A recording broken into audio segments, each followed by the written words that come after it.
Yeah, I'm totally looking forward to getting back out on the road, and it's very exciting to actually to be on my own, because it's the right time in my life. So, and I'm ready for it. You know, having the experience of the 15 years with the Cranberries and the huge phenomenal success that we had so young, having dealt with that and having learned to cope with it and to live and function on a day-to-day basis as a human being with that, and to kind of move on and get over it and find your feet and go back down to reality. And you know, when you've done that, I feel like I've done kind of a 360-degree circle, and that I'm kind of at a stronger place now mentally, you know, than I've ever been in my life, so that's good.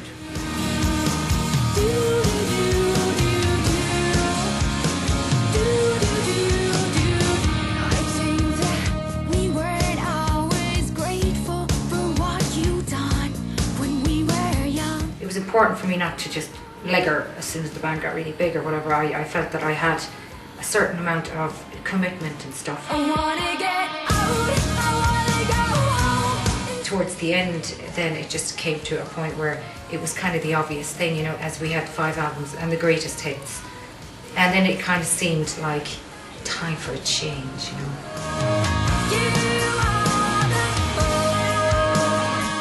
I think that there is a broad spectrum of emotions on the album, being that I experienced death and birth in my personal life over the last 4 years in the family. So I think that there are emotions that go very deep into the darkness, but there are also emotions that go into more bright and positive things.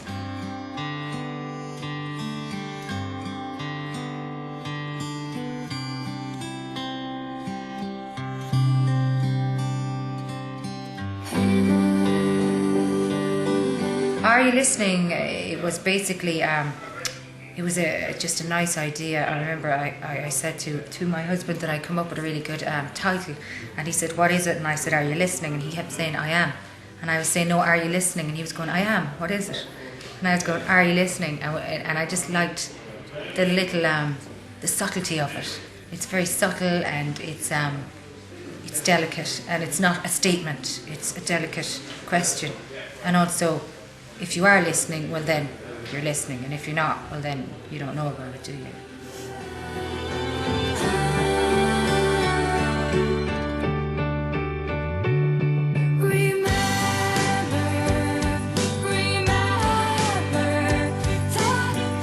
I've Loved My Eye.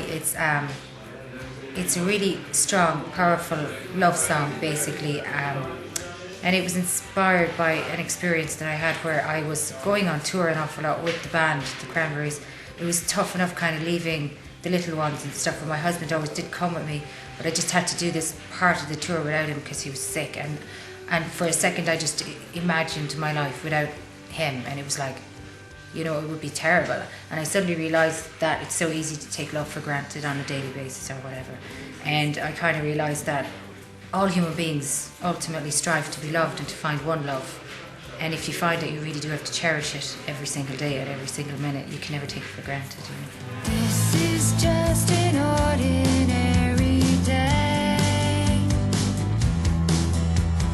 Wipe the insecurities away. I think the 20s for everybody is probably kind of a time in your life where you're not really sure who you are.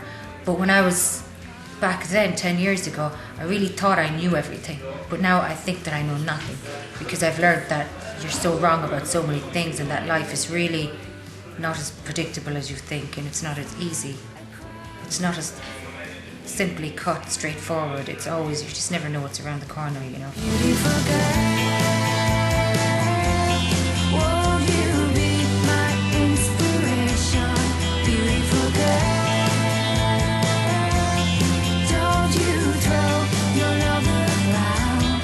You know, as you get older, you learn to accept yourself and accept things and relax a bit.